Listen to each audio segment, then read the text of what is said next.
Ciao, sono Antonella Bona, presidente della EAWBC, European Association of Women Band Conductors, ideatrice di Let's Meet in Music, e ti do il mio benvenuto in questo spazio ricco di curiosità ed informazioni.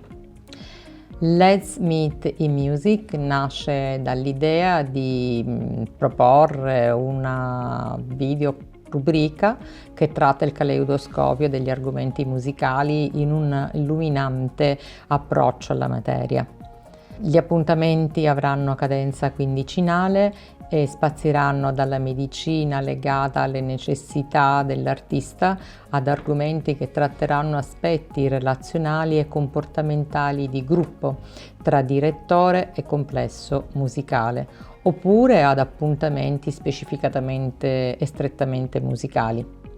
Siamo felici di avervi ospiti e vi invitiamo a lasciare un vostro commento propositivo per ulteriori tematiche da trattare insieme a voi.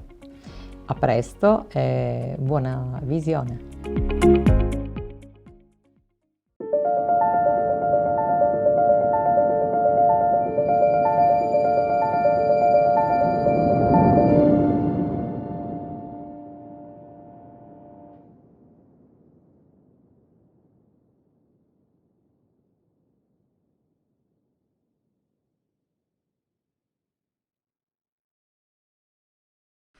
Hello everyone, my name is Mark Heron and I teach conducting at the Royal Northern College of Music in Manchester and in various other places. The RNCM has a very important connection to the wind band world, so I'm delighted to have been asked to make this little video in support of the European Association of Women Band Conductors. It's maybe a bit of a disappointment that we should still be talking about this subject in 2021, but we are, so let's talk about it. There's definitely been a massive change in the last 4 or 5 years in the way the music industry views women conductors. Professional orchestras now actively seek to engage a much more diverse range of conductors in terms of ethnicity and age as well as gender, and of course that can only be a good thing. The pace of change might seem to be a little bit slow at times, but please remember that we are talking about a career that people do long after those in other professions have retired. So it will inevitably take many more years until we can truly say that there is real equality in terms of just as many concerts being conducted by women as men. However, if you look at professional orchestral concerts led by conductors, let's say under the age of 35, then the picture is very encouraging. Then there are some other factors that come into play. One of these is geography. Some countries, the Scandinavian nations for example, North America, the UK, Netherlands, no doubt some others, are further down this path, whilst others are maybe a bit more traditional.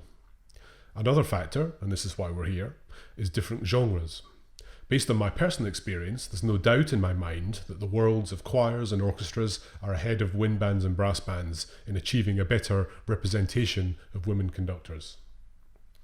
Maybe that's because the field is generally more community and non-professional in its focus. Perhaps it means that there is less pressure from the media and various funding bodies. I don't know. What I am certain about is that associations such as this one have a role to play and that we should all welcome and embrace that.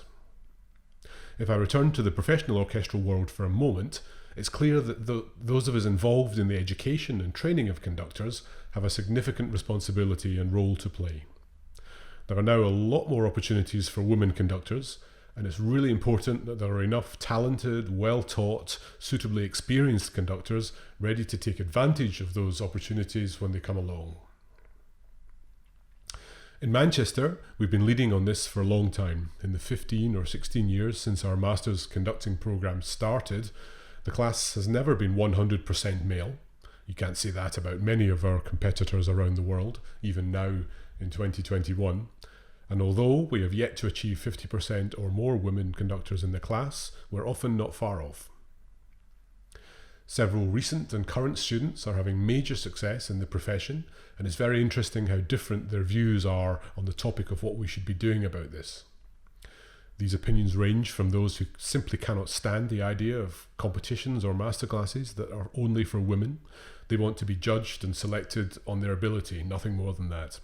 On the other hand, there are those who say, well, I'll take any advantage that you want to give me. So I think it's important to say that there is no right or wrong way to go about this. There have been some very successful training programs, masterclasses for women conductors. The recent La Maestra competition in Paris, won by an RNCM graduate, of course, was the first major international competition for women conductors.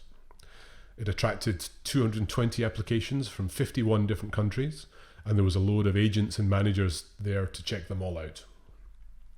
A more subtle approach is also possible, seeking out talented individuals with potential and giving a little bit of extra coaching, teaching, help to make sure that the audition is passed or the concert is successful.